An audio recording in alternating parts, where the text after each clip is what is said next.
Guess what? We are going to be in the kitchen today. This is my first ever cooking tutorial. I'm super excited to try it. We are going to make Hysa House banana muffins.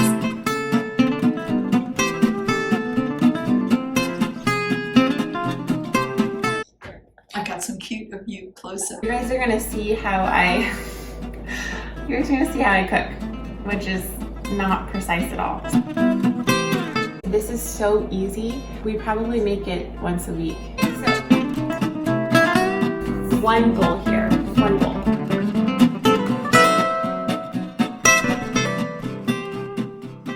Almost all of you were like, please cook stuff for us. Please show us how you cook.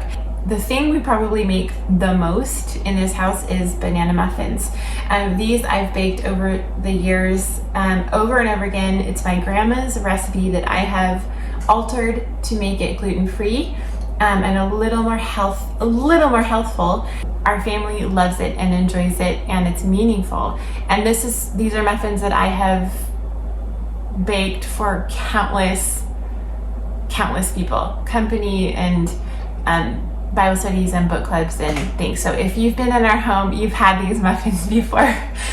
So hopefully this will be fun for you to relive. First things first is the oat flour. Now this is oat flour we've ground ourselves just from the steel cut oats that we get at Costco. Bob's Red Mill sells it. They have a big bag of it at Costco. Grinding something yourself sounds fancy, but don't be intimidated by that. All you need is a high-powered blender. And you just throw the oats in there and blend it up and it becomes flour. And then you can bake all kinds of stuff with it. We make muffins and pancakes and cookies and all kinds. So I'm using oat flour today. I often don't follow my own recipe. So sometimes I might use a baking flour blend that's gluten-free. Sometimes I might just create my own blend. If you don't need to be gluten-free, don't use gluten-free flour. Use regular flour. You can easily interchange flours. So today it's oat flour. Oat flour is quite nutritious and very flavorful and gives an excellent crumb to these muffins. So it's 2 cups of oat flour in here, which I've actually already put in. This is my one bowl. So for this recipe and for a lot of recipes, I'm not fussy. So I'm going to put all the dry ingredients in here and I'm going to throw all the wet ingredients and I'm going to stir it all together, and that is it. I don't like to use machines if I don't have to.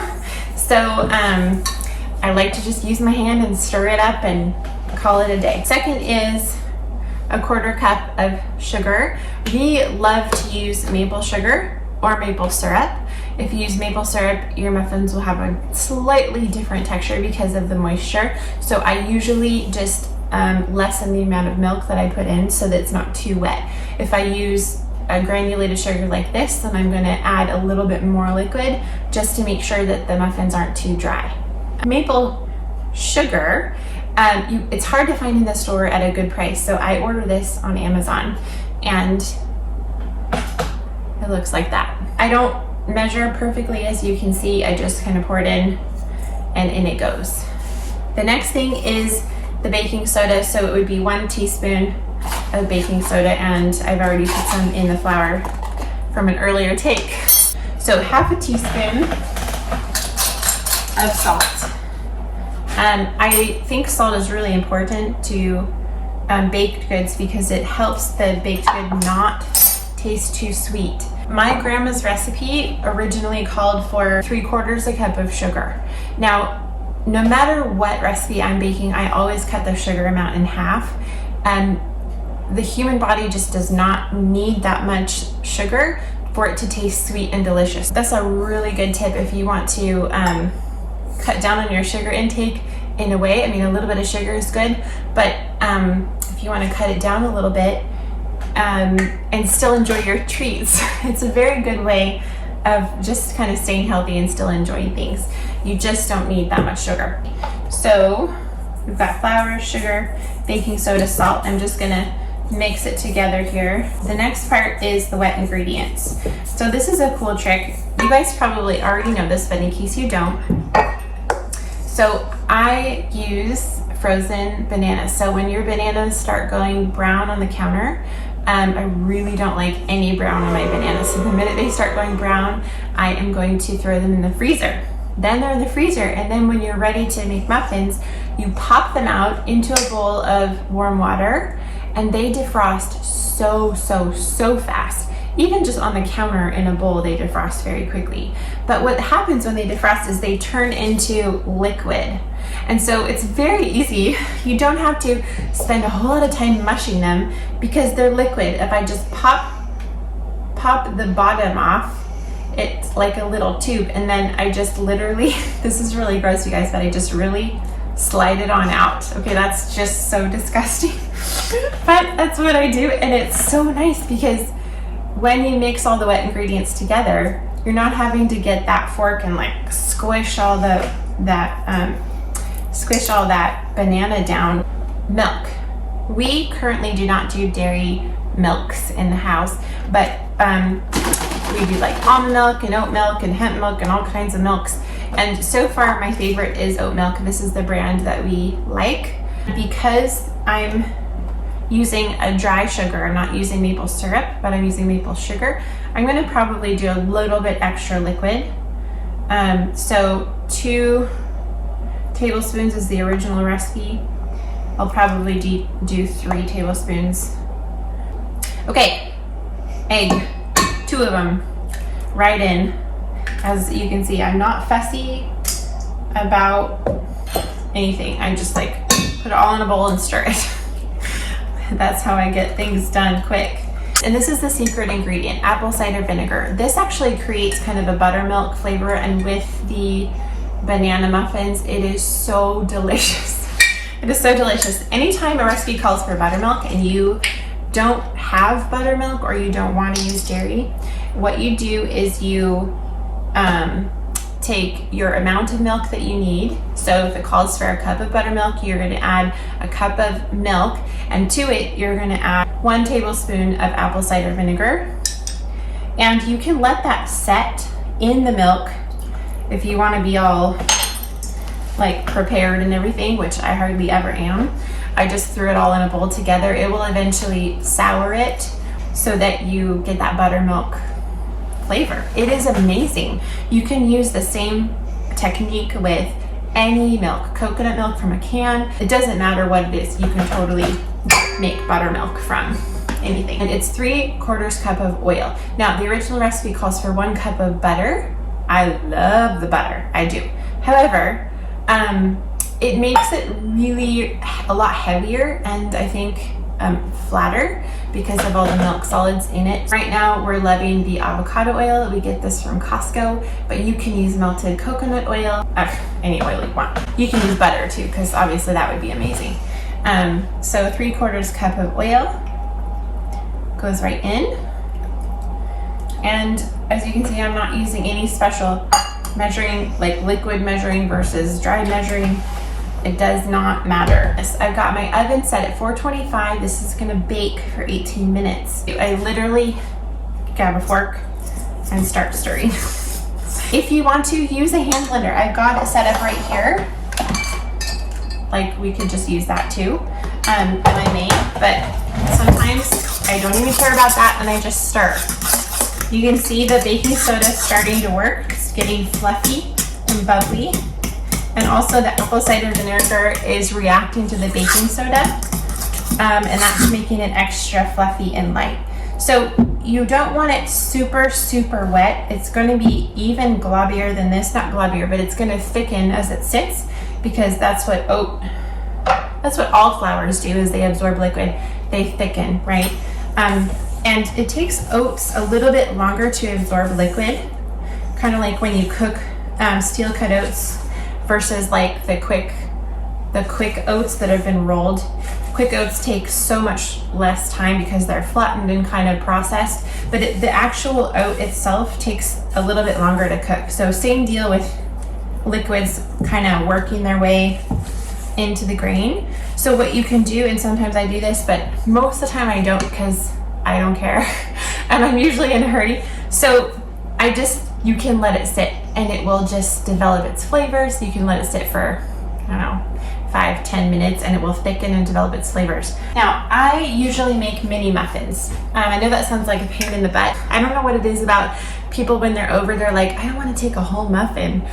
So I just hardly ever make regular size muffins. Mini muffins is where it's at, because people feel comfortable grabbing a small bite-sized thing and putting a little bit of butter on it if they want to, or whatever.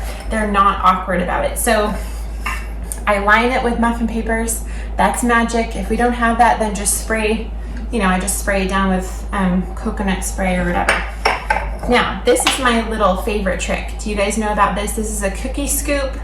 It's like a 1.5 inch circumference, and it looks like an ice cream scoop, but it's small. It's just a cookie scoop. But I use it all the time for muffins because it makes the job so quick. So you just scoop and plop. And if you can see here, the batter comes all the way up to the paper. And don't worry about that, because it's gonna pop up, but it's not gonna like overflow weird. It's just gonna be this beautiful dome. So then I just go ahead and fill it all in.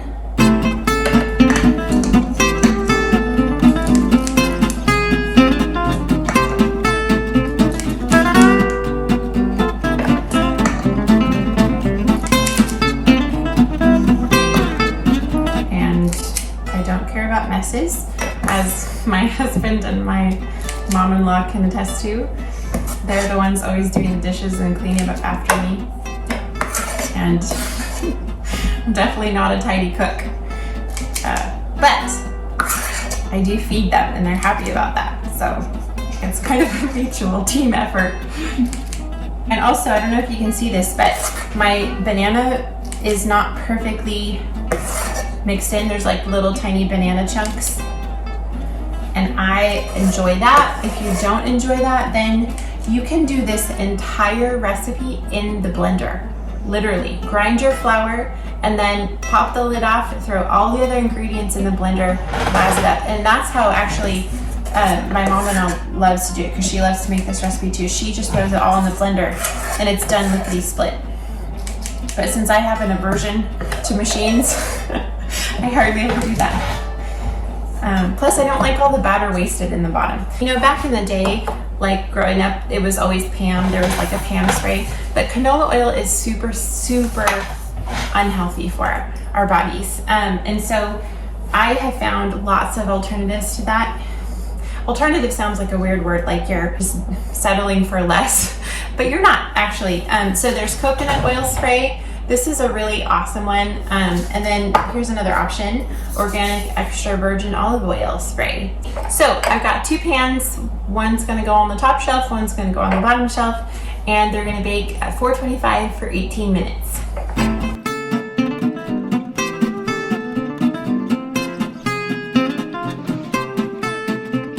So they are done.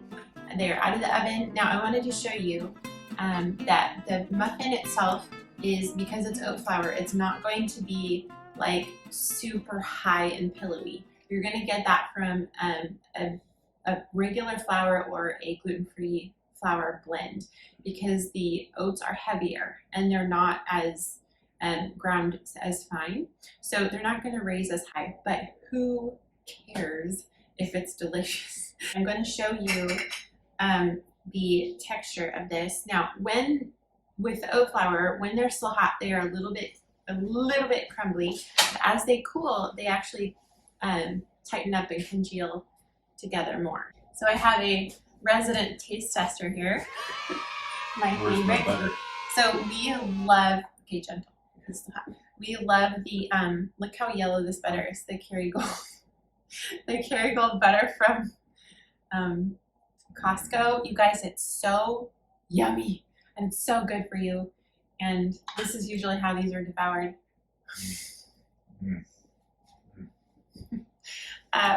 Exactly that way. We usually stand over the counter and just, we're not afraid of butter, just so you know. So I hope that was fun, you guys.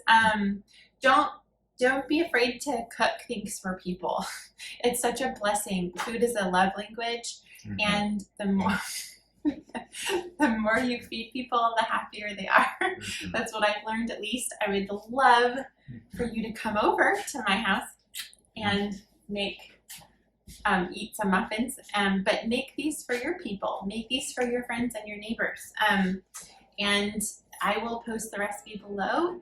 I hope you enjoy them, and merci. Bye. Okay, I have to eat one.